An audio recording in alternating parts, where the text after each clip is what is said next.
Mungkin, kamu pernah bilang kayak gini ke diri sendiri, mulai besok, aku bakal bangun jam 5 pagi, olahraga, stop makanan manis, dan fokus bangun bisnis sampingan. Malam itu, pas mau tidur, semangat kamu membara banget. Kamu ngerasa kayak pahlawan yang siap menaklukkan dunia. Tapi besok paginya, pas alarm bunyi, di luar lagi mendung, kasur rasanya empuk banget dan seketika semua komitmen semalam hilang entah kemana. Kamu pencet tombol snooze, lanjut tidur, dan pas bangun, kamu ngerasa bersalah sekaligus gagal seharian. Kalau kamu sering ngalamin ini, aku mau kasih tahu satu rahasia penting. Kamu gak sendirian, dan kamu bukan orang aneh. Banyak orang gagal mencapai tujuannya bukan karena mereka kurang pinter, kurang modal, atau impiannya ketinggian. Mereka gagal karena mereka terjebak dalam sebuah kebohongan besar yang sering dijual di media sosial. Kebohongan kalau untuk sukses, kamu harus selalu punya motivasi. Hari ini, kita bakal bedah tuntas sebuah buku yang bakal menampar sekaligus menyelamatkan masa depan kamu, yaitu The Power of Discipline. Buku ini bakal ngebongkar kenapa selama ini kamu sering anget-anget tai ayam, dan gimana cara ngubah diri kamu dari seorang pemimpi yang pasrah, menjadi eksekutor yang gak bisa dihentikan oleh situasi apapun. Mari kita mulai dengan menghancurkan satu mitos terbesar dalam dunia self-development. Kalau mau produktif, kita harus nunggu termotivasi dulu. Aku mau jujur sama kamu. Di dunia nyata, motivasi itu adalah penipu terbesar dalam sejarah psikologi manusia. Kenapa aku sebut penipu? Karena motivasi itu sifatnya cair, gak stabil, dan cuma datang pas suasana hati kamu lagi enak, pas cuaca lagi mendukung, atau pas kamu habis nonton video inspiratif di YouTube. Motivasi itu kayak bensin yang gampang menguap. Pas kamu dapat dorongan semangat di awal, bensinnya penuh. Kamu ngerasa bisa mindahin gunung.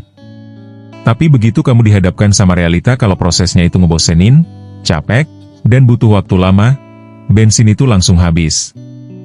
Buku The Power of Discipline ini ngejelasin dengan sangat tegas, kalau kamu cuma mau kerja pas lagi mood, kalau kamu cuma mau belajar pas lagi dapat inspirasi, artinya kamu lagi menyerahkan masa depan kamu pada emosi sesaat yang plain-plain. Dan mengandalkan emosi buat mencapai impian jangka panjang adalah resep paling ampuh buat jadi orang gagal. Orang sukses gak nunggu mood mereka bagus buat bergerak.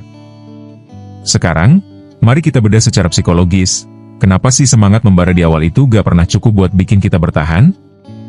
Jadi gini, otak manusia itu secara biologis didesain untuk satu tugas utama, yaitu bertahan hidup dengan cara menghemat energi semaksimal mungkin.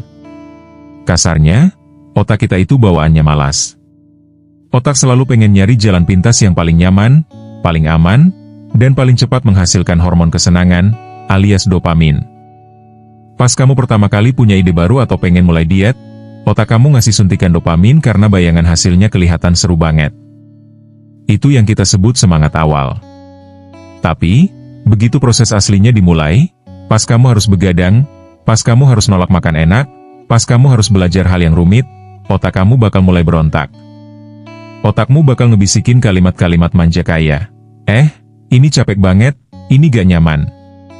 Mending kita rebahan aja sambil scroll TikTok, kan sama-sama dapat dopamin dan gak bikin pusing.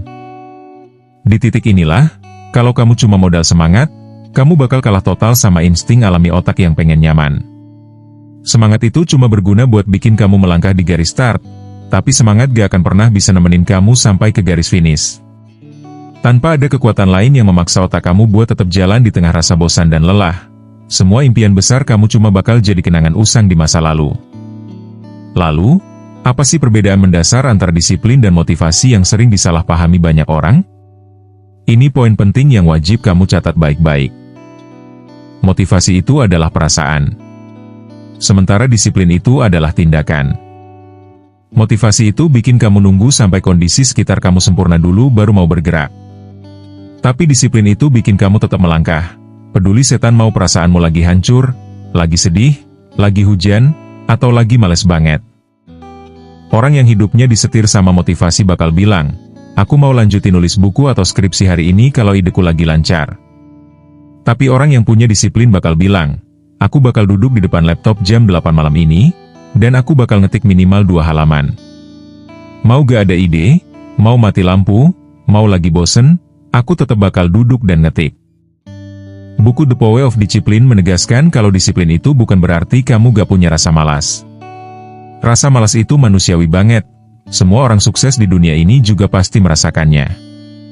Bedanya, orang sukses punya kemampuan untuk mengabaikan rasa malas itu demi komitmen yang udah mereka buat. Disiplin adalah bentuk tertinggi dari cara kamu mencintai diri sendiri. Kenapa? Karena saat kamu disiplin, kamu lagi rela mengorbankan kesenangan kecil hari ini demi kebahagiaan dan kebebasan finansial kamu di masa depan. Apa sih sebenarnya pesan utama yang pengen disampaikan buku The Power of Discipline? Konsep utamanya adalah sebuah sistem yang disebut otomatisasi perilaku. Banyak orang ngira kalau orang-orang hebat di luar sana, kayak atlet olimpiade, CEO sukses, atau penulis terkenal, bisa produktif tiap hari karena mereka punya kekuatan iman atau kemauan keras yang super kayak pahlawan di film-film. Itu salah besar. Rahasia mereka sebenarnya simpel. Mereka berhasil mengubah disiplin menjadi sebuah kebiasaan yang otomatis, sampai-sampai mereka gak butuh mikir atau berdebat lagi sama diri sendiri buat ngelakuinnya. Coba bayangin pas kamu mau sikat gigi sebelum tidur. Apakah kamu harus nonton video motivasi dulu di YouTube biar semangat ke kamar mandi? Apakah kamu harus nunggu mood kamu bagus dulu baru mau sikat gigi? Enggak kan? Kamu ngelakuin itu secara otomatis karena itu udah jadi bagian dari rutinitas hidup kamu, dan kamu justru bakal ngerasa aneh atau gak nyaman kalau gak ngelakuinnya. Nah, buku The Power of Discipline ini lahir buat ngajarin kita gimana caranya mendesain hidup kita biar hal-hal produktif, kayak belajar, kerja, olahraga, atau mengelola keuangan, bisa menjadi seotomatis aktivitas sikat gigi tadi. Pas kamu udah berhasil sampai di level ini, kamu gak lagi tersiksa sama yang namanya disiplin. Disiplin gak lagi terasa kayak penjara yang mengekang, melainkan sebuah jalan tol menuju kebebasan. Karena kamu tahu, setiap tindakan kecil yang kamu lakuin tiap hari secara konsisten, lagi numpuk batu bata buat masa depan yang luar biasa. Gimana cara kerja disiplin dalam kehidupan nyata? Banyak orang mikir disiplin itu kayak saklar lampu. Sekali diklik, langsung berubah jadi orang rajin selamanya. Faktanya, disiplin itu bekerja lebih kayak sistem langganan bulanan. Kamu harus bayar harganya setiap hari lewat keputusan-keputusan kecil yang kamu ambil. Disiplin di dunia nyata itu bukan soal ngelakuin hal-hal heroik yang besar sekali seumur hidup. Disiplin itu bekerja dalam keheningan. Caranya kerja adalah dengan mengalihkan fokus kamu dari gimana hasil akhirnya nanti, menjadi apa yang bisa aku kontrol 1 jam ke depan. Saat kamu memutuskan buat tetap buka buku pas mata udah ngantuk, atau tetap nyelesain laporan kerjaan padahal temenmu lagi ngajak main game, disitulah disiplin lagi bekerja. Dia gak butuh tepuk tangan orang lain. Disiplin bekerja dengan cara menumpuk kemenangan-kemenangan kecil yang gak kelihatan, sampai akhirnya tumpukan itu jadi sebuah kesuksesan besar yang bikin semua orang kaget. Sekarang, ayo kita masuk ke anatomi otak kamu. Agar paham kenapa disiplin itu rasanya bertolak belakang sama keinginan alamiah kita. Di dalam otak manusia, ada bagian purba yang namanya basal ganglia. Bagian ini bertanggung jawab penuh atas pembentukan kebiasaan dan penghematan energi. Setiap kali kamu ngelakuin sesuatu berulang-ulang, basal ganglia bakal merekamnya dan mengubah rutinitas itu jadi mode autopilot. Sialnya, basal ganglia ini gak bisa ngebedain mana kebiasaan baik dan mana kebiasaan buruk. Bagi otak, rebahan sambil main HP dan olahraga itu sama-sama rutinitas, bedanya rebahan butuh energi lebih sedikit, makanya otak lebih milih itu. Sementara itu, kemampuan kamu buat disiplin dikendalikan oleh bagian otak depan yang bernama prefrontal cortex. Ini adalah pusat logika dan pengendalian diri. Masalahnya, prefrontal cortex ini gampang banget lelah. Kalau seharian kamu udah mikir keras di kantor atau di kampus, kapasitas otak depanmu bakal menurun drastis. Itulah alasan kenapa kalau udah malam, kamu lebih gampang tergoda buat makan makanan gak sehat atau malas-malesan. Otak logismu udah kehabisan energi, dan otak purbamu langsung ambil alih kendali. Untuk menyiasatinya, buku ini ngajarin kita buat gak ngandelin kekuatan otak depan terus-menerus. Kita harus memaksa diri di awal agar perilaku disiplin itu masuk ke dalam basal ganglia dan berubah jadi kebiasaan autopilot. Pas udah jadi kebiasaan, otak gak bakal ngerasa capek lagi buat ngelakuin hal produktif. Salah satu pilar paling penting dalam buku The Power of Discipline adalah kemampuan untuk menunda kepuasan, atau istilah psikologinya delayed gratification. Dunia modern tempat kita hidup sekarang dirancang untuk menghancurkan kemampuan ini. Kita hidup di era instant gratification, semuanya pengen instan. Lapar tinggal pesan online, pengen hiburan tinggal buka TikTok, pengen belanja tinggal sekali klik. Efek sampingnya apa? Mental kita jadi manja. Kita jadi gak sabaran dan gak kuat ngadepin proses yang lama. Orang yang gagal adalah orang yang selalu menuruti kepuasan instan. Mereka milih dapat kesenangan 15 menit sekarang lewat scrolling media sosial, tapi harus mengorbankan masa depan mereka. Sebaliknya, orang sukses adalah mereka yang menguasai seni menunda kepuasan. Mereka rela menahan rasa gak nyaman, rasa bosan, dan rasa lelah hari ini, karena mereka tahu ada hadiah yang jauh lebih besar yang lagi nunggu mereka di masa depan. Kamu harus mulai melatih mental ini dari hal-hal sepele. Belajarlah buat gak langsung megang HP begitu bangun tidur. Belajarlah buat nyelesain tugas tersulit dulu sebelum kamu mengizinkan dirimu buat nonton film kesukaan. Saat kamu berhasil menunda kepuasan kecil, kamu lagi menaikkan kelas dirimu untuk menerima kesuksesan yang jauh lebih besar. Mari kita jujur, di sekitar kita itu penuh banget sama godaan yang siap ngebuyarin disiplin dalam sekejap. Dan kesalahan terbesar kita adalah merasa kalau kita cukup kuat buat melawan godaan tersebut cuma pakai niat. Niat aja gak pernah cukup. Strategi terbaik buat mengatasi godaan menurut buku ini bukan dengan melawannya, melainkan dengan menghilangkan aksesnya. Jangan uji kekuatan imanmu di depan godaan yang besar. Kalau kamu tahu kamu gak bisa tahan buat gak buka media sosial pas lagi kerja, jangan cuma naruh HPMU dalam keadaan terbalik di meja. Itu tetap bakal memicu otakmu buat mikirin HP terus. Solusinya taruh HPMU di tas, titip ke teman, atau matikan total dan taruh di ruangan lain. Bikin jarak fisik antara dirimu dan godaan tersebut. Sama halnya kalau kamu lagi diet, jangan pernah nyimpen stok camilan atau mie instan di kamar dengan alasan buat jaga-jaga. Pas kamu lagi capek dan stres malam-malam, kamu pasti bakal kalah dan memakannya. Bikin malas jadi mudah dan bikin godaan jadi susah diakses. Semakin banyak rintangan yang harus kamu laluin buat nyari godaan, semakin malas otakmu buat mengejarnya. Poin terakhir yang gak kalah krusial adalah memahami kalau disiplin itu bukan soal manajemen waktu, melainkan manajemen energi dan fokus. Waktu semua orang di dunia ini sama, 24 jam sehari. Tapi kenapa hasilnya bisa beda jauh? Karena cara mengelola energinya berbeda. Fokus manusia itu kayak baterai HP, dia bakal berkurang seiring berjalannya hari. Kamu gak bisa maksa dirimu buat tetap fokus penuh selama 8 jam non-stop tanpa istirahat. Kalau kamu paksain, yang ada kamu bakal burnout dan akhirnya malah mogok kerja berhari-hari.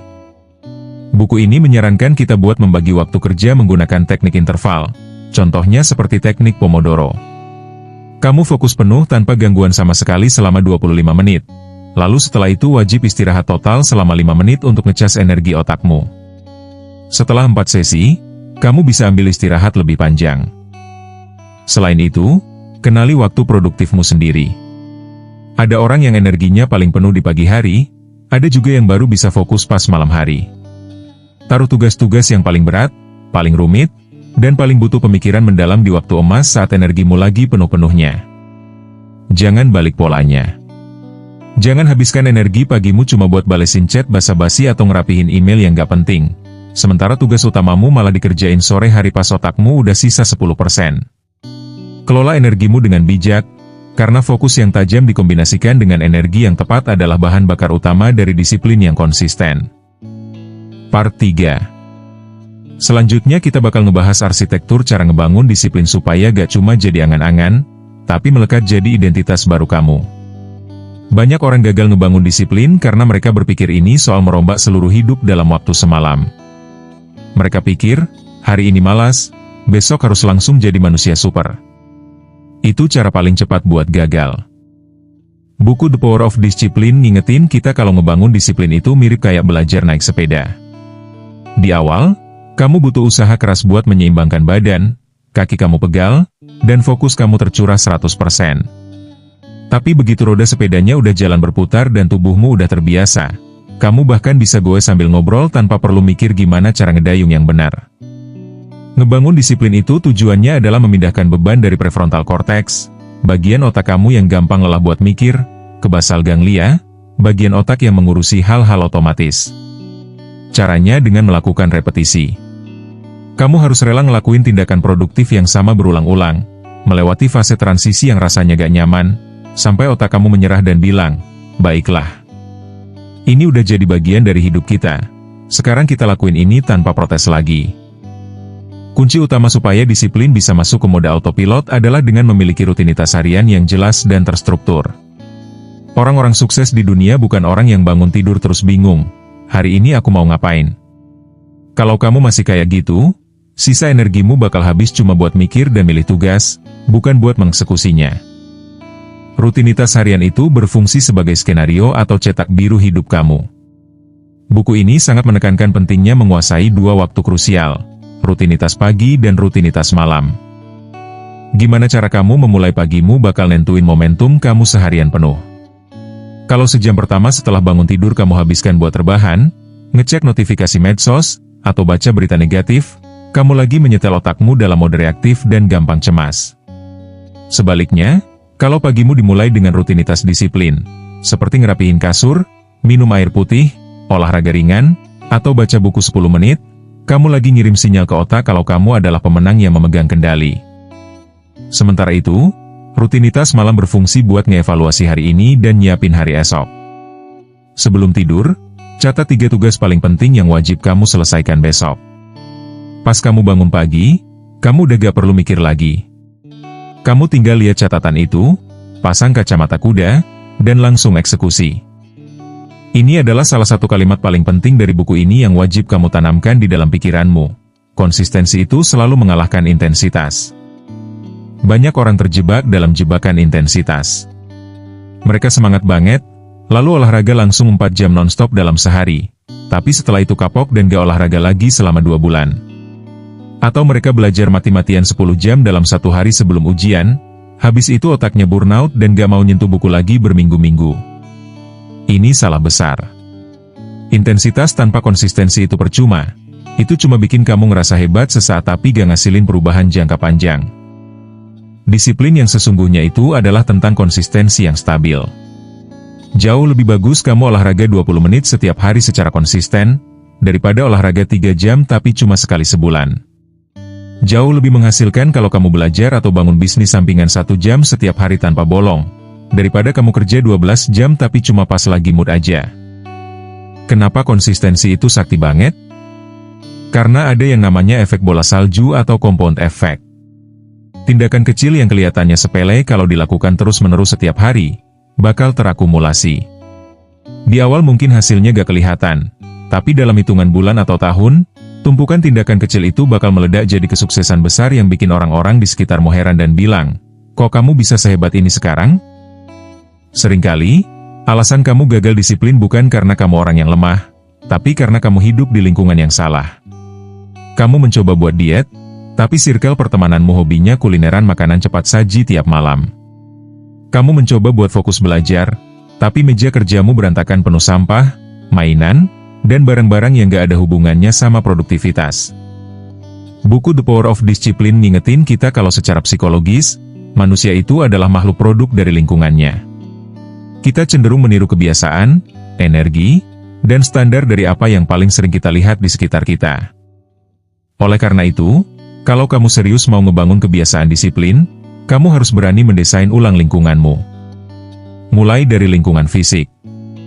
Rapikan meja kerjamu, bikin tempat belajarmu senyaman mungkin, dan singkirkan barang-barang yang gak berguna dari pandangan mata. Lingkungan yang rapi bakal bikin pikiranmu ikut tenang dan fokus. Selanjutnya, lingkungan sosial. Kamu adalah rata-rata dari 5 orang terdekat yang paling sering menghabiskan waktu bersamamu. Kalau circlemu isinya orang-orang yang sukanya mengeluh, malas-malesan, dan gak punya tujuan hidup, sadar atau enggak, kamu bakal ikut-ikutan jadi kayak mereka. Cari circle atau komunitas yang punya ambisi, yang menghargai kerja keras, dan yang bakal menegur kamu pas kamu lagi malas. Pas kamu berada di circle orang-orang disiplin, rasa malas bakal terasa memalukan buat kamu pelihara. Pilar terakhir dalam membangun kebiasaan disiplin yang kokoh adalah kemampuan ekstrim untuk menghilangkan distraksi. Di zaman sekarang, perhatian atau atensi kita itu adalah komoditas yang mahal banget. Aplikasi media sosial, game, dan tontonan streaming dirancang oleh insinyur-insinyur terpintar di dunia menggunakan psikologi dopamin. Sengaja biar kamu ketagihan dan betah berlama-lama di sana. Kalau kamu cuma ngandelin niat buat gak terdistraksi, kamu pasti kalah. Kamu harus pasang benteng pertahanan yang ketat. Rahasia orang disiplin bukan karena mereka gak punya godaan, tapi karena mereka membersihkan jala mereka dari segala bentuk gangguan sebelum mereka mulai bekerja. Langkah pertama, matikan semua notifikasi HP yang gak darurat pas kamu lagi jam produktif. Notifikasi itu adalah musuh utama fokus. Sekali kamu ngelongok HP karena ada bunyi ting, butuh waktu rata-rata 20 menit buat otakmu bisa balik ke tingkat fokus semula. Langkah kedua, gunakan teknologi buat melindungimu dari teknologi. Install aplikasi pemblokir medsos atau situs web tertentu selama jam kerja kamu. Bikin aturan yang tegas ke orang-orang di rumah atau di kantor kalau di jam-jam tertentu, kamu lagi gak bisa diganggu kecuali untuk urusan darurat hidup dan mati. Pas kamu berhasil mengisolasi dirimu dari distraksi, pekerjaan yang harusnya selesai dalam 4 jam seringkali bisa kamu bereskan hanya dalam waktu 1 jam dengan kualitas yang jauh lebih matang. Selama ini, kalau kita gagal mencapai target, kita sering banget nyari kambing hitam di luar sana. Kita nyalahin cuaca yang mendung, nyalahin aturan kantor yang ribet, nyalahin koneksi internet yang lambat, atau nyalahin circle pertemanan yang toksik. Tapi kalau kita mau jujur dan ngaca di depan cermin, musuh terbesar yang paling sering ngegagalin semua impian kita, yang paling pinter nyari alasan, dan yang paling sering menusuk kita dari belakang adalah diri kita sendiri. Buku The Power of Discipline ngebongkar sebuah realita psikologis. Kamu gak butuh musuh dari luar buat menghancurkan masa depanmu, kalau kamu masih memelihara ego dan kemanjaan di dalam dirimu. Pertarungan menaklukkan diri sendiri ini adalah pertarungan yang terjadi setiap detik, setiap kali kamu bangun tidur. Ini soal siapa yang memegang kendali atas tubuhmu.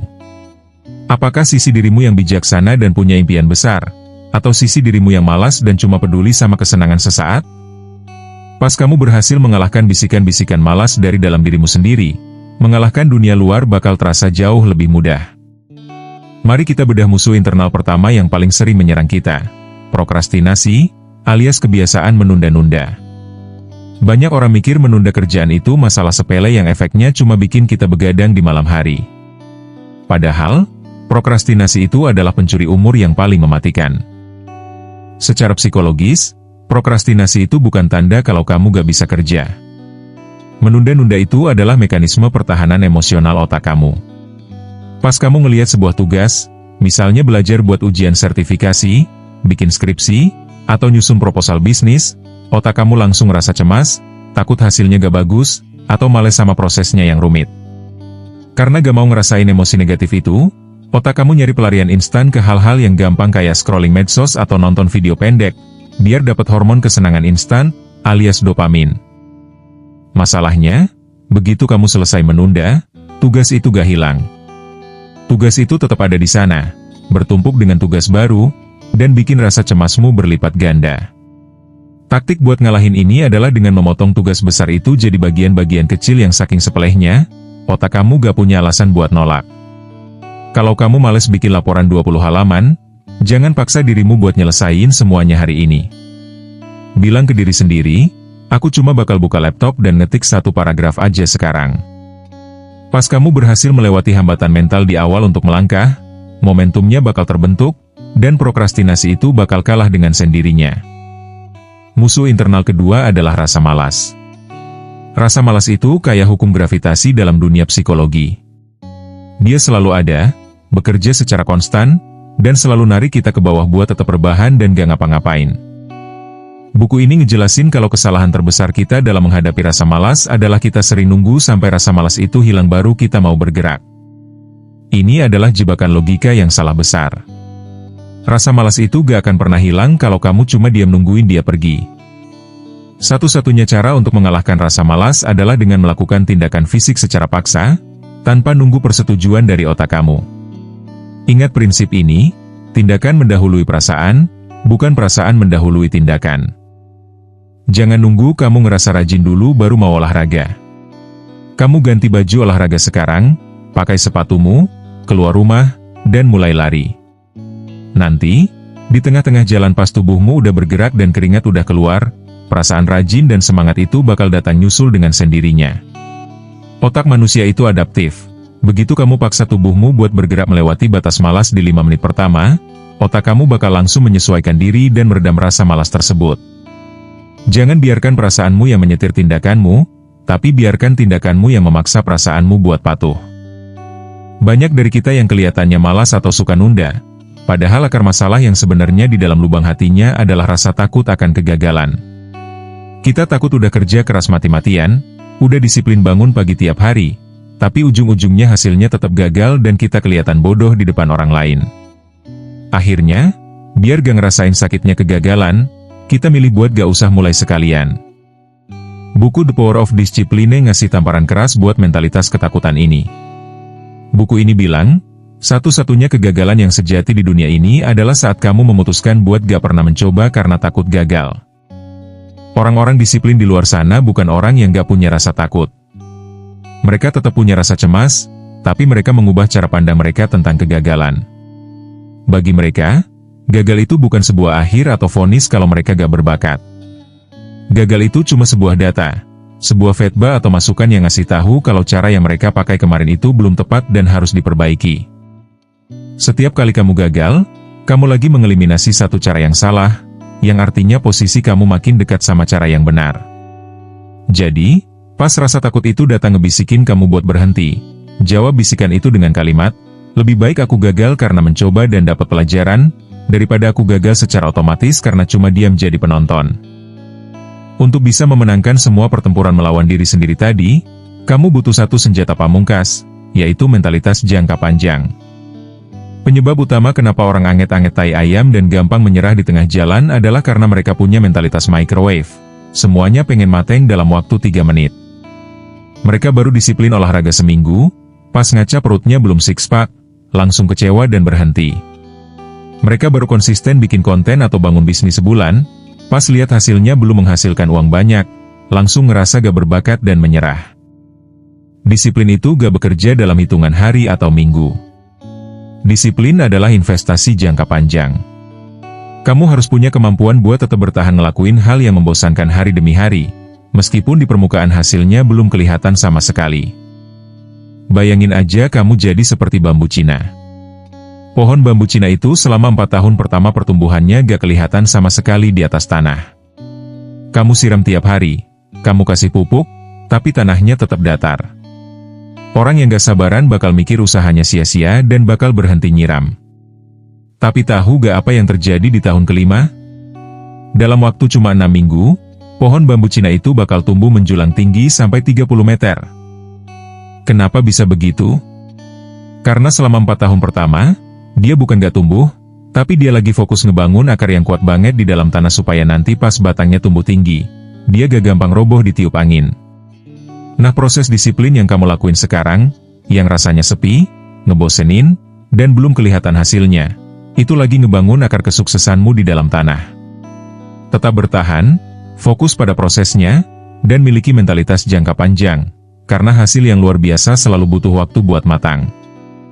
Dari seluruh rangkaian bedah buku The Power of Discipline, kita udah ngebongkar habis mitos motivasi, meretas cara kerja otak, mendesain lingkungan, sampai belajar taktik brutal buat mengalahkan musuh terbesar kita, yaitu diri sendiri. Sekarang, mari kita tarik satu kesimpulan besar. Apa sih pelajaran paling mahal dari seluruh lembar buku ini? Pelajaran terbesarnya adalah, disiplin itu bukan sebuah hukuman, melainkan sebuah bentuk kebebasan yang sejati. Banyak orang salah paham dan mikir kalau hidup disiplin itu mengekang. Mereka pikir orang yang bangun jam 5 pagi, yang ngejaga makannya, yang konsisten belajar tiap malam itu hidupnya tersiksa dan gak menikmati masa muda. Tapi coba kita balik logikanya. Orang yang gak disiplin keuangan, akhirnya bakal jadi budak utang dan gak bebas beli barang yang mereka mau.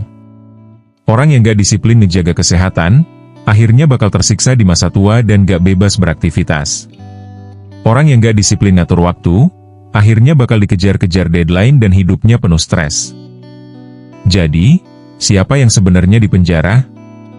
Orang yang bebas melakukan apa aja sesuka hatinya sekarang, sebenarnya lagi menumpuk penderitaan di masa depan. Sementara orang yang mau mendisiplinkan dirinya hari ini, mereka lagi ngebeli kebebasan waktu, kebebasan finansial, dan kedamaian mental di masa depan. Disiplin adalah jembatan yang menghubungkan antara dirimu yang sekarang dengan semua impian besar yang ingin kamu capai. Tanpa jembatan ini, impianmu selamanya cuma bakal jadi angan-angan yang bikin kamu menyesal di hari tua. Lalu, gimana cara membumikan teori disiplin ini ke dalam 3 pilar penting hidup kita, yaitu karir, bisnis, dan keuangan? Pertama, dalam karir. Disiplin di dunia kerja itu sesederhana menguasai kemampuan untuk menyelesaikan apa yang sudah kamu mulai. Banyak orang yang pinter banget bikin ide di awal rapat, tapi pas eksekusi mereka hilang kendali. Jadilah orang yang bisa diandalkan oleh sistem. Datang tepat waktu, selesaikan tugas sebelum tenggat waktu, tanpa perlu diawasi, dan miliki disiplin untuk terus menaikkan skill kamu di luar jam kantor. Di mata perusahaan atau atasan, karyawan yang disiplin dan konsisten itu jauh lebih bernilai jangka panjang daripada karyawan yang jenius tapi mau-dian. Kedua, dalam bisnis. Kalau kamu lagi ngebangun bisnis sendiri, tantangannya jauh lebih berat karena gak ada bos yang bakal negur kalau kamu malas. Bosnya adalah dirimu sendiri. Disiplin dalam bisnis artinya kamu harus setia sama proses yang membosankan.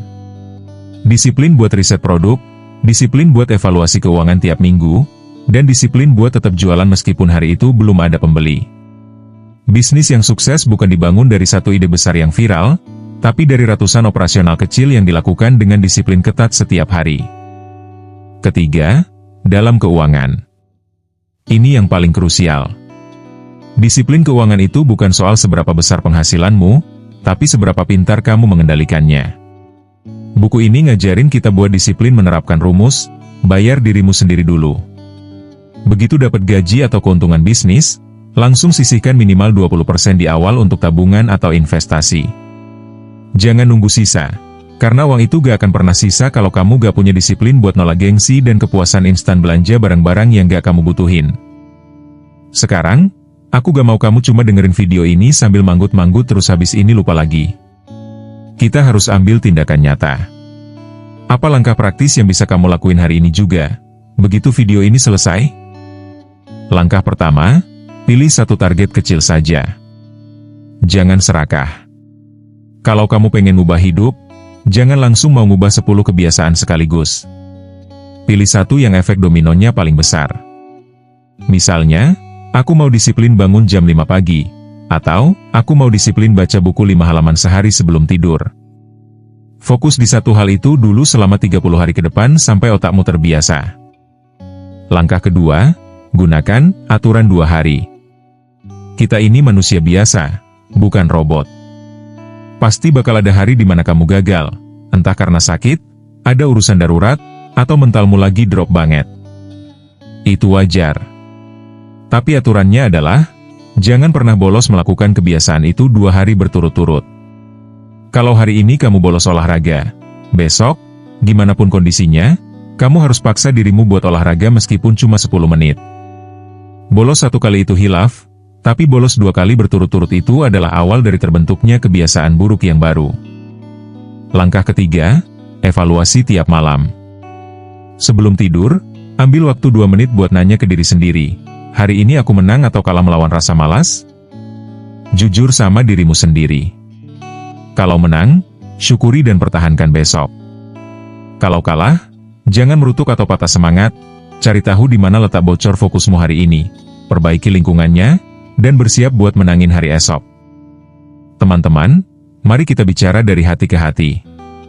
Di akhir perjalanan bedah buku ini, aku tahu, memilih jalan untuk disiplin itu adalah jalan yang sepi dan melelahkan. Jauh lebih gampang dan menyenangkan buat rebahan, nonton hiburan, dan menuruti semua apa kata mood kita. Tapi aku pengen kamu bayangkan dirimu 5 atau 10 tahun dari sekarang. Bayangkan ada 2 versi dirimu di masa depan. Versi pertama adalah kamu yang memilih buat menyerah sama rasa malas, yang selalu nunda kerjaan, dan selalu nyari alasan. Lihat matanya, dia penuh dengan penyesalan, hidupnya pas-pasan, dan dia selalu dihantui pertanyaan. Coba aja dulu aku lebih disiplin, pasti hidupku gak bakal kesusahan kayak gini. Sekarang, lihat versi kedua. Dia adalah kamu yang hari ini memutuskan buat bangkit, yang rela menahan perihnya rasa bosan, yang tetap melangkah meskipun lagi males, dan yang berani bilang tidak pada godaan instan. Lihat tubuhnya. Dia berdiri dengan tegap, hidupnya mapan, waktunya bebas, dan dia tersenyum bangga sambil berterima kasih kepada dirimu yang lagi dengerin video ini sekarang. Dia bilang, "Terima kasih, karena dulu kamu gak menyerah." Pilihan ada di tanganmu sekarang. Rasa sakit itu pasti ada. Kamu tinggal milih, mau merasakan sakitnya disiplin yang sifatnya cuma sementara, atau mau merasakan sakitnya penyesalan yang bakal kamu bawa seumur hidup sampai ke liang kubur? Kalau kamu memilih buat jadi versi yang kedua, versi pemenang yang menguasai takdirnya sendiri, tunjukin komitmen kamu sekarang juga. Ketik di kolom komentar di bawah kalimat ini, "Aku pilih disiplin hari ini." Biar komentar itu jadi saksi digital dan pengingat buat dirimu sendiri kalau kamu udah resmi keluar dari zona nyaman. Jangan biarkan video ini cuma jadi hiburan lewat di berandamu. Kalau kamu ngerasa seri bedah buku The Power of Discipline ini ngebuka pikiranmu dan ngasih tamparan positif buat hidupmu, klik tombol like, subscribe channel ini, dan bagikan video ini ke orang-orang yang kamu peduliin, yang mungkin lagi berjuang keluar dari kebiasaan nunda-nunda.